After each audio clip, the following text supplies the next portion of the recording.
Good afternoon, everybody. Thanks so much for showing up and joining us today for the celebration of Villagio Apartments. We're happy to have you. My name is Sam Oliver. I'm the Executive Director of the Missoula Housing Authority, and I'm reminded that this weekend is homecoming at the University of Montana, and that's what it seems like for those of us involved with Villagio today. We have a bunch of faces here who helped with the project. It's kind of old home week. It's nice to see so many friendly faces. But I wanted to also introduce my predecessor, Lori Davidson, who was a long-time Executive Director of the Missoula Housing Authority, and it's a special reason I've asked her here today. She was very, very pivotal in the concept and an actual building of this project. So we all wanted to give her a wonderful opportunity today to come in and share some of the success, and she's going to help me get through some opening remarks here. Thank you, Sam. Yes, like Sam said, I was the executive director when Villagio started to come together. There are dozens of different obstacles in the way when you're trying to build affordable housing. And one of the biggest obstacles is where to find land to build on. So in 2018, when Dan Ermatinger and John Giuliani approached me with a piece of land, offered to partner with us to see if we could build something incredible on this land that they own. I mean, who would say no to that, right? Land is one of the hardest things to find when you want to do a project, especially of this size, that has homes that are affordable to people of middle and low incomes. So we knew it had to be a large project. And we knew that we needed homes of larger sizes, especially 3 and 4 bedrooms. They were in pretty short supply. And if you think building affordable housing might be difficult, and believe me, it is, it's not for the faint-hearted, building an affordable housing project with these larger bedroom sizes is extraordinarily difficult. But luckily, the Housing Authority had a pool of funds that it could bring to support the project, and we also were able to bring rental vouchers to the table, which can support a project like this on the back end in the rental income stream. We partnered with consultants, Blue Line Development, and the architects, Encompass Design, to start sifting through lots of various designs and pro formas, financial performance, to see if we could actually find a way to make this work. Well, it took 3 years, but finally in 2021, after herding a lot of cats and going through a lot of different turns and hitting a lot of dead ends and pivoting and doing different things to bring in more financing sources, we were finally able to break ground in 2021. But of course, by 2021, the world had changed. Sam?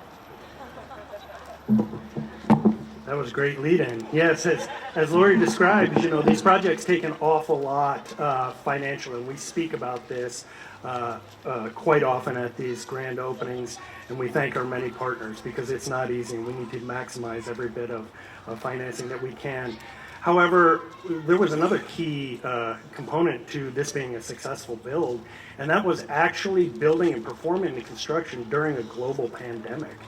I mean, if everybody remembers, we were on lockdown. And how do you build 2 giant buildings during a lockdown and an already short labor staff here in town? And in short, the answer to that is our strong partnerships with our contractor, Dick Anderson Construction, who's represented here today, Encompass Design, and a whole team of design professionals and trade contractors here in town. And really, during that time, being able to leverage the purchasing and supply chains that Dick Anderson was able to manage. They were able to tell us, wait, we think these building materials are going to come down. Just wait for the appropriate time. Their industry advice really accounted for some savings and some very careful planning on the part of the project. So again, labor markets were very, very challenged, and we leaned very heavily on our local partners. That's when we looked to our trade contractors, and it really made a giant contribution to not only closing this project on time, but closing it on budget as well. You really could not have dreamt up a more extreme set of circumstances. So for all of those partners, we're extremely indebted. And this is where I get to thank all of our partners, especially our financing partners, for helping us bring this project to fruition. So the financing for this project was collaborative and opportunistic. We had Madison Crossing, John Giuliani, and Dan Ermatinger, who brought us the land. That was step one. Without that, this project wouldn't exist. We had MHA and NeighborWorks, who brought pre-development financing. HUD approved the use of project-based vouchers to support the rental income stream. Montana Department of Commerce allocated the tax credits. The city of Missoula awarded home funds, and the Missoula Redevelopment Agency granted TIF funds for the construction of these beautiful street improvements that you see here, and this really tricky retaining wall that's behind the building here. The state of Montana provided home and ARPA funds, and the ARPA funds were a federal response to the serious supply chain and labor issues that were caused by the pandemic. And without that gap funding, this project couldn't exist as well. Enterprise Community Partners joined us as the investor, providing the construction capital. First Interstate Bank brought in construction lending, and Bellwether Enterprise joined with the permanent financing. And without all of these partners coming together, we wouldn't be standing here today. It just takes so much innovative thinking and so much innovative financing to make a project like this come together. But today, this project is housing 600 people. 300 kids. I mean, it's our dream come true.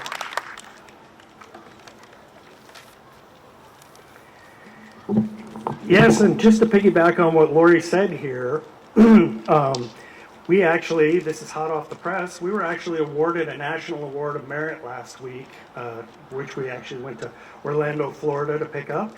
But it was for innovation in housing design and financing, and it was by the NARO organization, which is the largest trade organization for housing and community development providers in the country.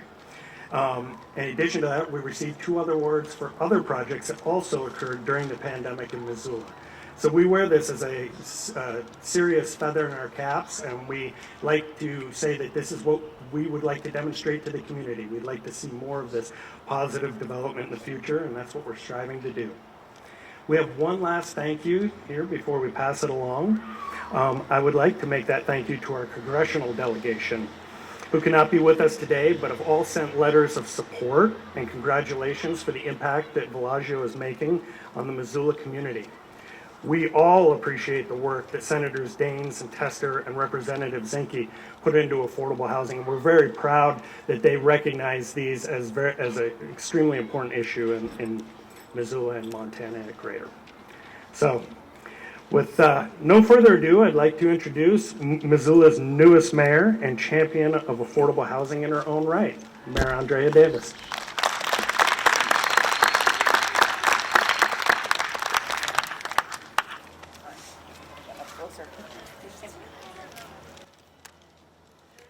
Hey everybody, congratulations. Let me just set these down here. Props. All right. What an afternoon to have a grand opening celebration. So it's my pleasure to be here with all of you. When this project was came to fruition, when it was conceived, when it was worked on early on, I was still with Homeward as the executive director, and I harken back on the time that I was not the executive director, but the development director here at the Housing Authority. And for 5 years, I worked with the Housing Authority as they worked on collaborative ideas to help create more homes that are affordable for Missoulians. And so when this project came about, it was no surprise to me that the Housing Authority was leaning in on something as innovative as the Villagio. It's incredible to see this come online at the same time as the Trinity Apartments project, which we just celebrated a little over a month ago as a community, and it's made significant impact for us here in Missoula. As you heard Lori say, there are 600 people living here, which is enormous, and 300 children. Incredible. And Missoula, the way we have grown over time, right now we need about 2,000 homes, both single family and apartments and every size and shape and make. We need about 2,000 homes per year in order to reach a comfortable vacancy rate or a place where we might see some market affordability. Things hopefully will cool down a little bit. After that, after we reach that point, we still need, at our current projection today, we still need about 1,500 homes. And that could change, you know. If all of a sudden somebody turns off the faucet and people stop moving here, then we'll have different demographic changes to share with you. But right now, this kind of property and this kind of community is significant for Missoula in the sense that we just toured a 4-bedroom apartment, the one on the very end, so the east of this building. We got to see the beautiful retaining wall that the city of Missoula invested in. And ultimately, that retaining wall and that investment by the city of Missoula enabled more apartments to be built here, because the way in which this is built, the topography of this property, required there to be some additional supports in order to build some more homes here. And that's the kind of investment and the kind of partnership that the city of Missoula is invested in to create more homes that Missoulians can afford. And so we do that through the Missoula Redevelopment Agency, and as Lori and Sam already said, you know, both through the retaining wall and then through the infrastructure that people are standing on right now. Not only does it provide important play space and connectivity for this community and for the people living here, but also for neighbors down the way and the eventuality of it being connected to a bike path. Just today, I happened to get a great tour of our city cemetery, and it is a beautiful park and something that sidewalks like this enable residents to get around this neighborhood and be able to get out and enjoy one another and the community a lot more readily. I wanted to mention that this project, similar to the Trinity and others that have come online recently, it's obviously a large property, and this is the kind of thing that is necessary, but so are smaller rental properties and, of course, properties for home ownership that help Missoulians that are working, retiring, and learning here stay in Missoula. The city is undertaking a revised land use plan, and in fact, right now, next week, we will be starting with public engagement for our draft land use plan. And this has been 3 years in the making. And so I hope that you will lean into that, take a look, provide your comments, because we are really full steam ahead. That draft land use plan will result in a draft land use map, and then eventually updated development codes and a land use zoning map. That will make opportunities like Villagio possible in other parts of the community. We want to make sure that not only are we creating places for this kind of community to happen, but we also want to make sure that it's connected to services and connected to community commercial that help people be able to live and work and play right within their neighborhood. So with that, I would ask that, you know, the Housing Authority please continue on in our partnership as the city and the Missoula Housing Authority, our collaboration and your continued creativity. To the private partners and to the public partners that are here, thank you all for your continued partnership in this work. It takes all of us to continue to work on ways in which Missoulians can continue to live, work, and thrive here in Missoula. And congratulations, Missoula Housing Authority, on this wonderful project. Thank you.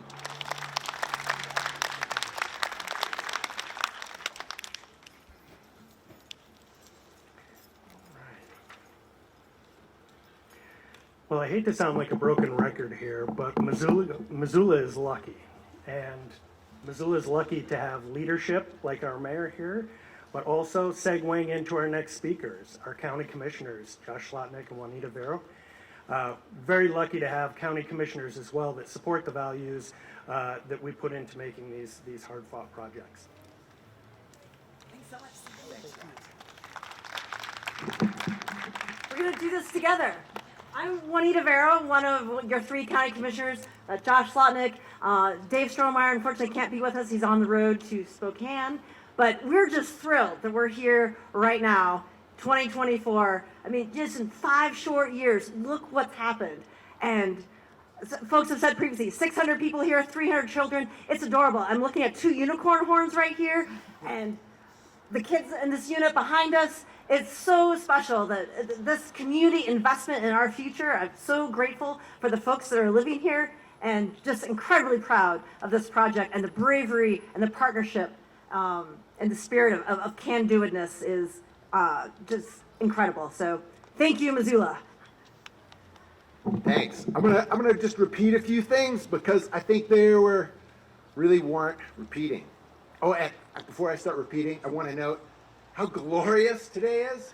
Just look at this. This day kind of warrants this celebration. It's like we timed it. So the things I wanted to repeat. We talk about affordable housing, but affordable housing is ultimately people. 600 people and 300 kids. Not just with a roof over their head, but with stability. An essential thing for health.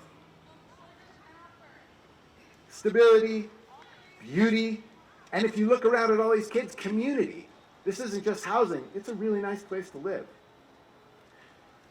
And the ripple effects for this wonderful project go far beyond the people who are fortunate enough to live here. A handful of years ago, in terms of rental vacancy rate, in Missoula we were less than 1%. Now we're over 5%, decidedly in the healthy range. This place helps ease pressure on other rentals across the city and in the peri-urban area, which makes it easier for everyone to find a place to live. And the folks who live in Villagio and all the other places I mentioned, all of them are working. And what we hear from businesses and employers is that workforce is a huge challenge. People want to work, but there's often no place to live. Well, we've made that a whole lot better. You guys made that a whole lot better. Thank you all.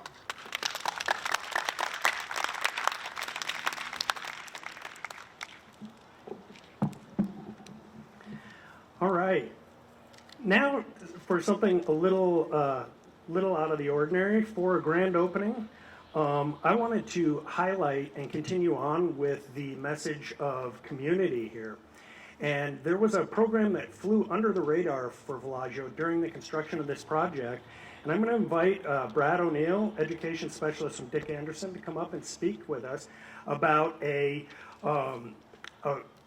important program, one that I'm very passionate about, that brings young people into the trades and creates an actual trade pipeline that we've been so sorely needing for so long. So come on up.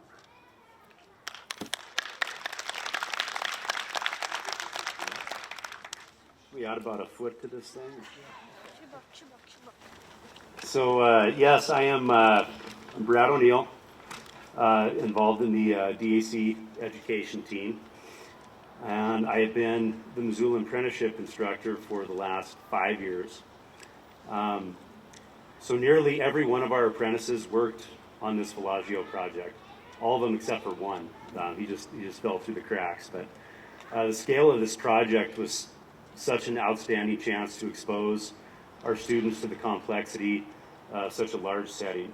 I mean, what a unique project for Missoula, Montana, right? And that experience further perpetuated their interest in construction. The guys still talk about their pride in engaging in this project, which I think is pretty cool.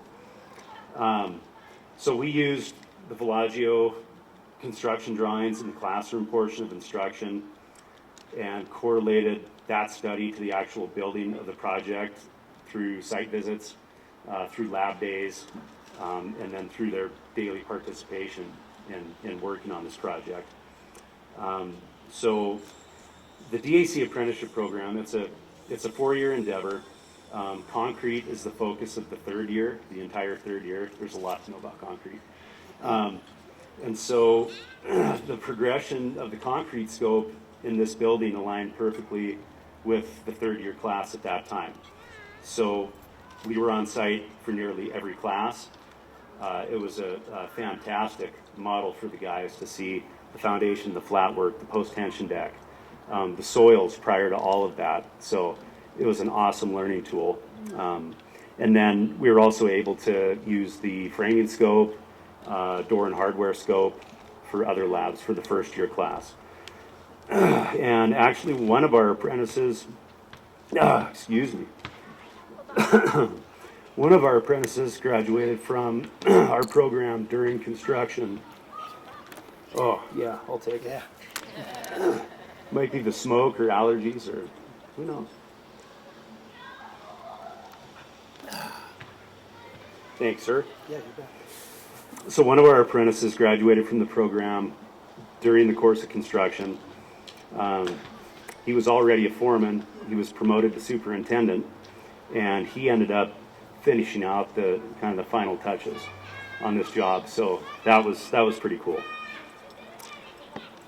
So an overview of our DAC apprenticeship program. We have a very strictly defined application and acceptance process. Students attend 4-hour classes every 2 weeks for 10 months out of the year for 4 years. So it's a lot. But company-wide, so DAC at the time of this project, we had 16 apprentices company-wide in 2021.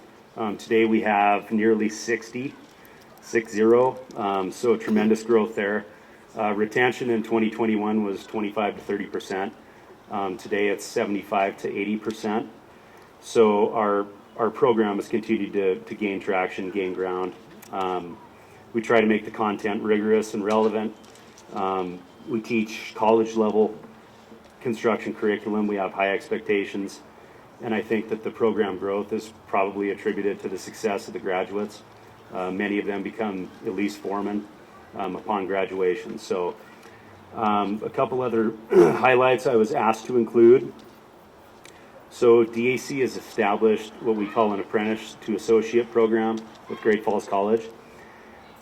So apprentices have to complete 15 online credits with Great Falls College. The other 45 are accredited because of our apprenticeship program. That's good enough for Great Falls College. They believe we teach at that level. I do too. So those students can receive an associate degree in technical studies. We're in the works of trying to translate that to a bachelor's option as well. And the whole idea with this is that those apprentices that never went to college or didn't have the opportunity, they can do it here through DAC, and they can switch gears and they can head from the field into more of an administrative management role if they choose, if it fits. And then one other thing that's kind of cool is we've developed an online high school core program through Montana Digital Academy. So it's a learning platform that it promotes careers in the building trades. So several schools across the state are piloting that program now. We're going to work out the bugs because there will be some. It's brand new. And then we'll release that to all the Montana schools here probably around the first of the year. And the idea of that is that it allows us to reach students either in remote locations, those smaller schools, those rural areas, and it helps backfill the general decline of technical education instructors in our schools. So those are some of the things that we're up to in the education division. But I will definitely say the construction of this amazing project, coupled with DAC's commitment to building our people and our community, has really boosted our employees. So it's been fun. So thank you.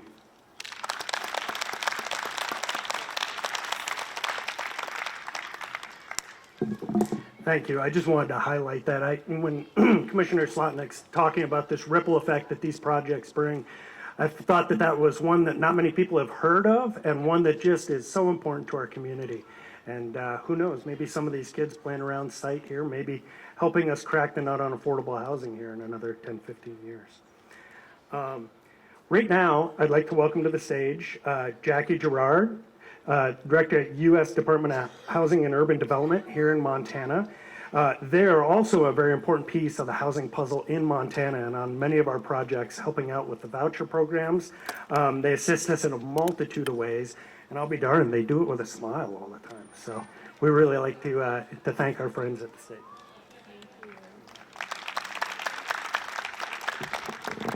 And I'm gonna have to take about 5 feet off of this. Uh-oh.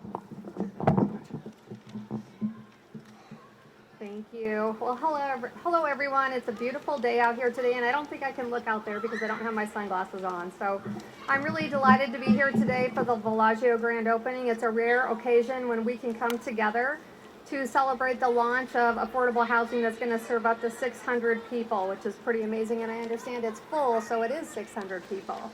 Again, my name is Jackie Gerard. I'm proud to serve as the Montana State Director for the U.S. Department of Housing and Urban Development. Leslie Torgerson wanted to be here today. She couldn't, but they've got a new program office based out of Montana. The Public and Indian Housing Program Office is going to be right here out of the Helen office, so we're glad to announce that.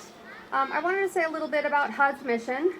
It's straightforward yet vital to create strong, sustainable, and inclusive communities and quality affordable homes for all. Achieving the mission demands a collaborative effort across various sectors and levels of government, focusing on being economically responsible, environmentally sound, fair, and equitable. We appreciate that the Montana Housing Authority is employing 32 HUD project-based vouchers at Villagio. 115 people total are living in project-based voucher units, with 63 of them being children and 17 people with disabilities. So that's quite the success. The project-based vouchers units were crucial to the development of the financing package. They provided more than $500,000 of guaranteed and stable income for the project. So that's a pretty big deal. It's clear that the spirit of teamwork has been alive and well among our partners here in Missoula, and I know it's been all hands on deck for years for you guys. The dedication and enthusiasm displayed here are inspiring, and what you've accomplished over the past few years is truly remarkable. So on behalf of the U.S. Department of Housing and Urban Development, a heartfelt thank you to all the partners and organizations that helped made Villagio a reality. Thank you.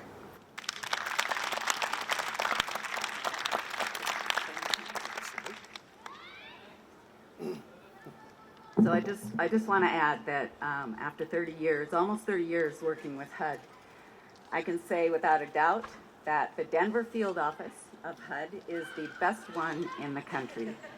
Talk about being helpful and doing it with a smile. They were always there for us. We've done some really unusual things at MHA, and they were with us every step of the way. So thank you for being here today, Jackie.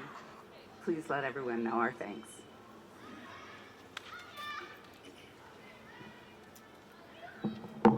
All right, we've had a real great group of speakers here, and we have a couple more left. But this next speakers are some of the most important. These are our featured speakers: Natasha and Stephen McQuaig. Natasha Rain and Stephen McQuaig are Villagio residents, and their stories motivate all of us in the work that we do to provide stable, safe housing. But we'd like to offer them the opportunity to come up and say a few words.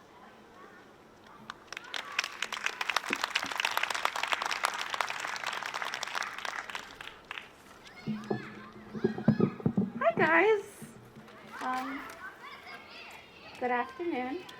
I'm so excited to be here and a part of this. This is kind of scary. I want to do a little shout out for the management here because they are awesome. They've made this place feel so welcoming, and like we've been a military family. We've lived in so many places, and by far this is our favorite. Everyone is so welcoming. You feel no judgment or anything for whatever situation you're in. It's definitely the epitome of equal opportunity. We've bounced around a lot as a military family. partner over here, Steven, he recently lost his mother, so we decided to be closer to family. So we moved here from North Dakota to Hamilton to be closer to his mom and dad. And in that journey, we came across an opportunity to live and work at an RV park. And it was really awesome for the first few months. And then we came across some unforeseen circumstances that left us homeless and unemployed.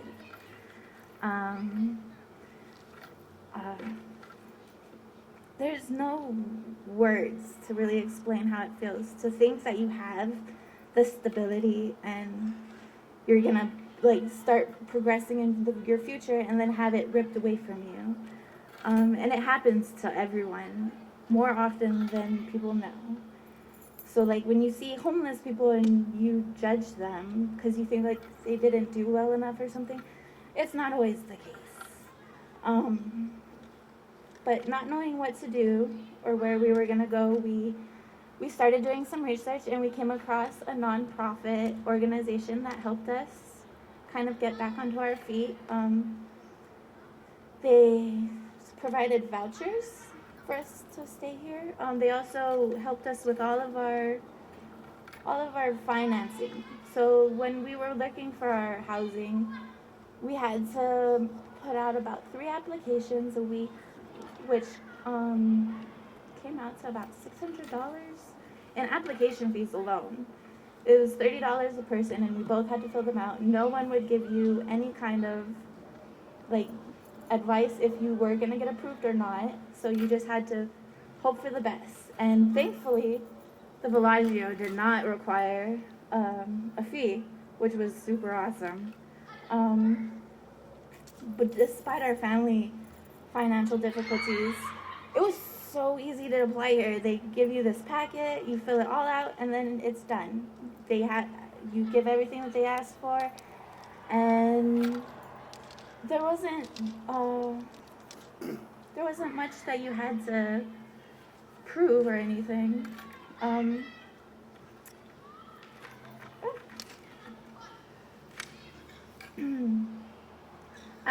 We came here in June, so out of like this 3-4 months that we've been here, late June,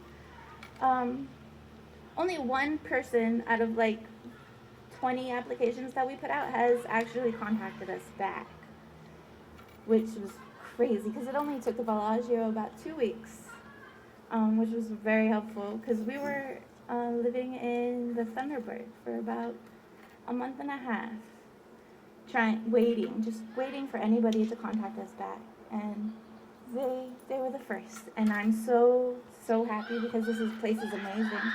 Everyone is so friendly and nice, and it's definitely child friendly, and I couldn't ask for a better place to be.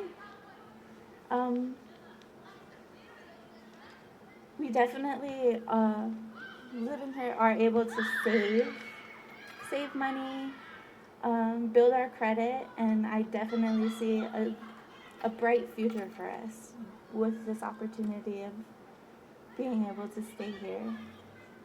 And if I could stay here forever, I would. Thank you, guys.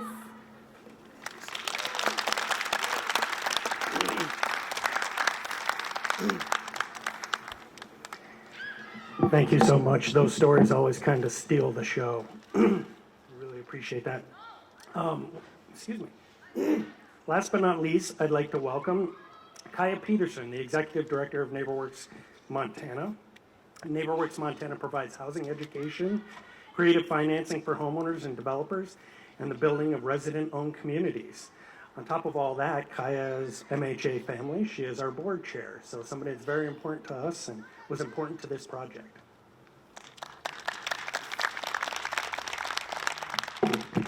Thank you. So NeighborWorks Montana was proud to be part of the financing of this project. We often come in early when other lenders and partners may see a vision like what the Housing Authority had and think, this is risky. Is this going to happen? Is this going to come together? What we see is an incredible community need, amazing community partners who have the skills and the vision and the energy and the commitment to pull something like this off. And that's where we get involved. So we're a small piece of the puzzle, but an early piece, and we're really proud to be able to see it through and get to this point, and hope that we can continue to play that role in the community, both here in Missoula and across the state.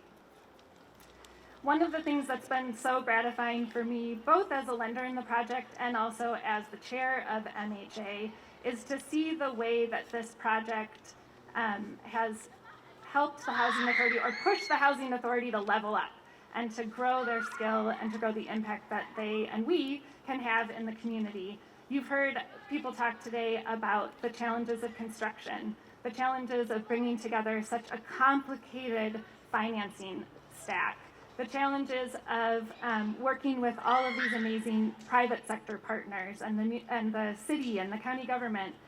And then now we have a project that requires an incredible level of expertise in asset management, in property management, and the Housing Authority has really stepped up to all of those challenges. I think in our current housing environment, that's really what it takes. All of us have to figure out how to level up and how to meet the current needs and the current challenges. And I think that MHA has done an incredible job of charting that course and showing so many of us what's possible. So I want to recognize the board members of the Housing Authority. We have a couple of them here today. And then, of course, just a huge round of congratulations and thanks to the staff of MHA. They are an incredible group of folks who I hope that you're seeing the fruits of their labor and recognizing the skill and capacity they bring to the community. So let's round of applause for them.